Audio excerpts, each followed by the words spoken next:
ding wat kop wys. Dis bewys. Iets heeltemal anders as 'n bikereis of 'n koplys. En erger as jou nuutste skoolkeis. Die gedrog, kan jy raai? Sit met vierkant oë en draai jou duimpies na alle kante. En praat met snaakse trawante, poggere, valvelle en vreemde aanlyn pelle. Dis die zombie-era. Ja, gewis, wat so doelloos vir skerms rus. Voorsitter, zombies eet breine, maar skerms vreet joune en myne. U mag dit nou al tot vervelings toe gehoor het.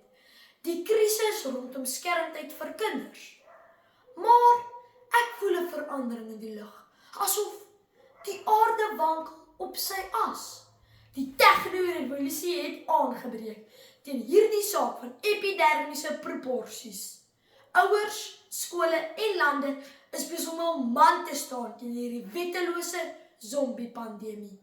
Eerstens is ouers besig om 'n stryd te voer teen vrye skermtyd. In ons huis help dit nie om vir skerm of videospeletjie te smeekie. O nee, al gebruik ons voorbeelde soos: Mamma, maar Johan se ouers laat hom toe om Fortnite te speel. Kry ons die besliste antwoord. Maar ons is nie Johan se ouers nie. My ma kyk graag Lohan die Durant se weerprogram. Gesels. Sy vertel my van episode 5 met die titel My kind en skermtyd, wat op 22 Julie 2024 uitgesaai was. Het opvoedkundige sielkundige Dr. Carla Besuidenhout gesê dat skermtyd jou brein kan vertraag om slim te word. Nou verstaan ek hoekom my ouers so streng is. Ek wil nie my top 20 bestudeure skerm laat wegvreet nie. Nee, dankie. Toe lees ek nog 'n ding. Die Bio-navorsingsentrum in Washington het op 8 Oktober 2025 bewys dat 42% van Amerikaanse ouers hul kinders se skermtyd beperk tot 1 uur per dag of dit heeltemal wegneem. Soos ek sê, ek voel die winde van verandering. Ek glo daardie persentasie gaan oor 'n paar jaar nog groter wees, want ouers begin wakker skrik vir die skermbreinvreters. Tweedens, is skole ook besig om skerm se invloed in sy spore te stuit. Dit het in die skoolgang gegons toe ons in die koerant lees oor Hoërskool Jan van Riebeeck wat skerms op hul skoolgronde verbied.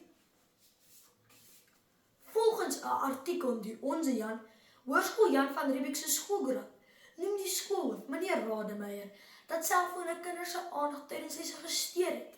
En vanaf 15 Januarie 2025 het die skool 'n selfoonvrye kampus geword. Indien selfone gesien word, word dit afgevat en mag eers teruggegee word indien die ouers persoonlik dit kom afhaal. Daarmee saam kry die kind 100 detensiepunte. Sjoe, dis dan baie. Hierdie trotse Hermie staan breë bors voor julle om te sê dat my eie skool ook in 2025 hul opstand teen die tegno-gevappeltjie ingeneem het. Geen kind mag 'n selfoon by die skool nie, dit word sommer afgevat. Die tegno-revolusie is hier. Laastens is lande besig om die zombie-era te boikot deur nuwe wetgewing in te stel. My pa vertel my dat Australië 'n nuwe reël het. Kinders onder 16 mag nie meer sosiale media gebruik nie. In 'n artikel op ABC News op 9 Desember 2025, Australia's social media ban van the 16th starts today, bring die politieke verslaggewer Samantha Dick uit oor hierdie reël. Hulle is die eerste land in die wêreld wat so iets doen. Hulle sê dis om kinders te beskerm aan verslawing aan fone.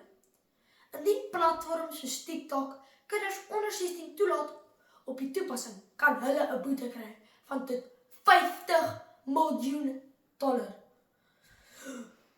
Dis baie geld.